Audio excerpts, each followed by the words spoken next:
حاسس إنك بقيت هش جدا، مش قادر تتعامل مع أي مشكلة أو أي ضغط حتى لو كان بسيط.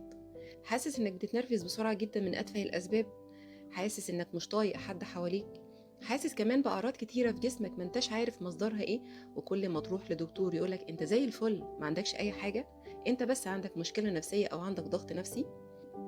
كل الأعراض دي كلها بنسميها أعراض نقص المناعة النفسية أو خلل في المناعة النفسية. طب إيه هي أصلا المناعة النفسية؟ وإزاي أعرف مناعتي النفسية دي قوية ولا ضعيفة؟ ولو ضعيفة إزاي أعرف أقويها؟ ولو حد من المقربين حواليا عنده نفس الأعراض وعنده نقص في المناعة النفسية إزاي أقدر أساعده؟ كل ده هنعرفه من خلال الفيديو.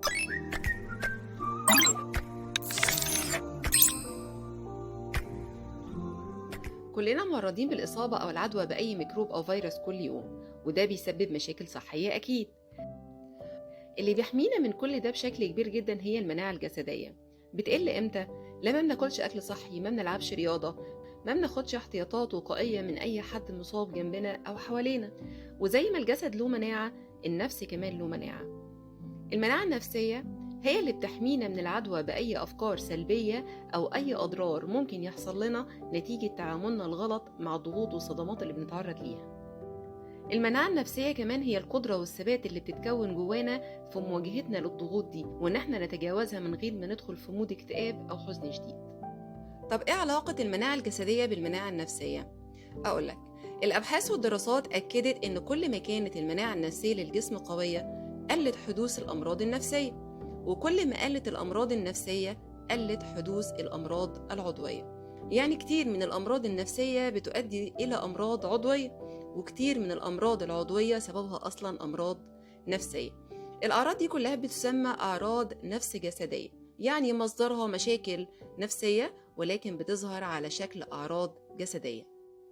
الدكتور طاهر شلتوت أستاذ طب النفس في جامعة 6 أكتوبر فسر إن السبب إن في ناس بتعاني من الأعراض دي وناس تانية لأ، هو إن الجسم عنده وسائل يدافع بيها عن أعضائه ضد الجراثيم والبكتيريا أو أي ميكروب ممكن يخترقه، وإن شخصية الإنسان ووظائفه الدماغية ليها كمان وسائل دفاع ضد الضغوط النفسية والحياتية.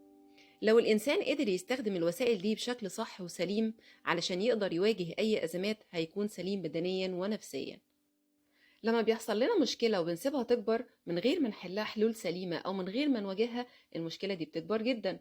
خلونا أحكي لكم قصة بسيطة بتوضح نتائج إن احنا نسيب المشكلة من غير حل، وهي حكاية الموزة أو حكاية نسيان الموزة.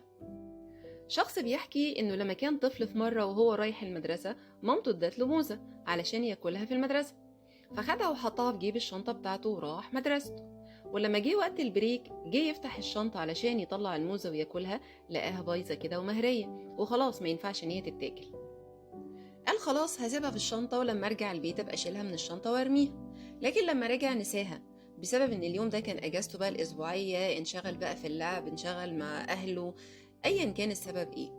لما الاجازة خلصت وجه اليوم اللي هيروح في المدرسة تاني بيحضر شنطته، فتح الشنطة لقى الموزة باظت اكتر واكتر. فقرر انه هيقفل على الشنطة ومش هيقول لأي حد عن وجود الموزة دي أصلا.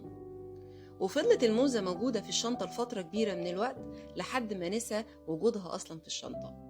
وفي مرة وهو في المدرسة لقى أصحابه اللي حواليه بيشتكوا إن في ريحة وحشة جدا لا تطاق طالعة من الشنطة بتاعته. طبعا ده سبب له إحراج شديد جدا، وافتكر الموزة اللي موجودة في الشنطة، فقرر يفتح الشنطة ويطلع الموزة علشان يتخلص منها. فلقاها طبعا تعفنت تماما. تعفنت يعني فضلت وقت كبير جدا كان المفروض يطلعها ويرميها ويتخلص منها تماما، علشان يتجنب الريحة الصعبة ويتجنب الإحراج اللي حصل له في وسط أصحابه، ويتجنب كمان إنه ينظف الشنطة ويغسلها نتيجة تعفن الموزة جواها. ده معناه إيه؟ ده معناه إن كل ما بنسيب المشاكل ونركنها فبتزيد، ونتائجها السلبية كمان بتزيد، وهتاخد وقت ومجهود في حلها. هنا نقدر نقول إن المناعة النفسية قايمة على المفهوم ده، مفهوم إن كل المشاكل اللي بنركنها واعتقدنا إننا هنتعامل معاها بعدين بشكل أفضل، أو هتتحل بعد كده مع الوقت بالصدفة، أو حتى هتتحل مع نفسها، للأسف مع الوقت قدرتنا مع التعامل مع الضغط هتبقى أقل، وإمكانياتنا ومهاراتنا في حصر المشاكل اللي هتقابلنا هتبقى أقل. وللأسف مشاعرنا هتصاب بالتلف رغم إنكارنا ليها وتجاهلنا ليها.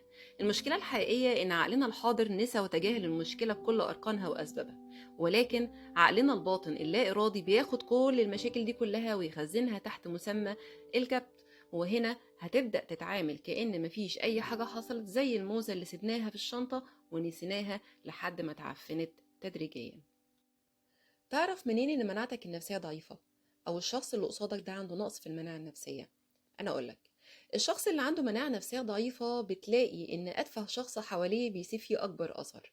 يعني نقد ممكن يسمعه الصبح ويفضل طول اليوم متضايق، ويفضل أثر النقد ده موجود جواه لفترة كبيرة.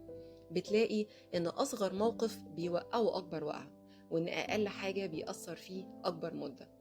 اللي مناعته النفسية ضعيفة بتلاقيه بيتحول من شخص المفروض إنه يأثر ويتأثر ويتفاعل مع الضغوط اللي حواليه لشخص بيتأثر بس، وغالبا بيتأثر بالحاجات السلبية بس، بيتوجع، بينهار من أقل حاجة، وبيتحول من شخص حساس لشخص حساس جدا، لشخص مش قادر يتواصل ويتعامل مع الناس اللي حواليه. وفجأة يبقى شخص بيفكر في كل التفاصيل اللي حواليه وبياخد كل حاجة على نفسه، بيبقى شخص مهزوز، وبالتالي ثقته في نفسه بتقل بالتدريج.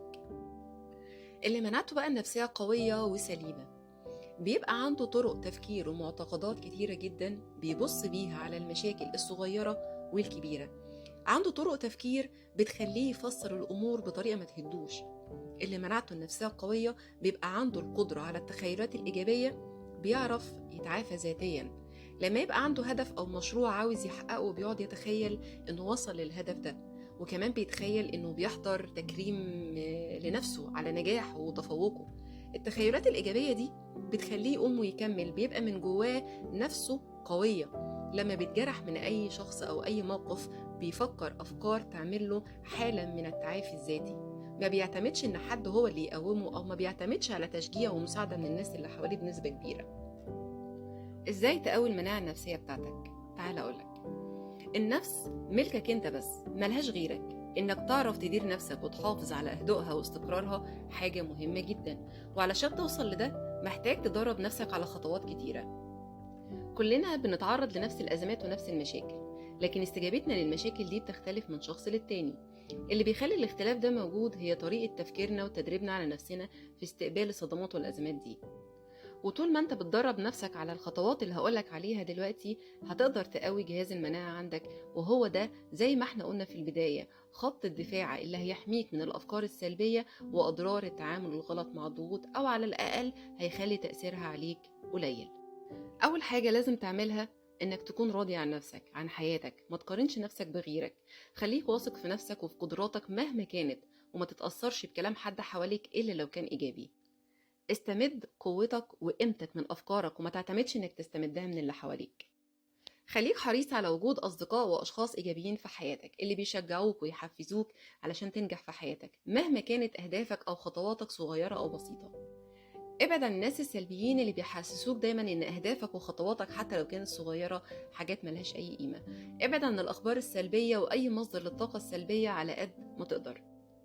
اسمع نفسك كويس جدا، وادي لنفسك وقت كافي لو حسيت انك تعبان جسديا او ذهنيا.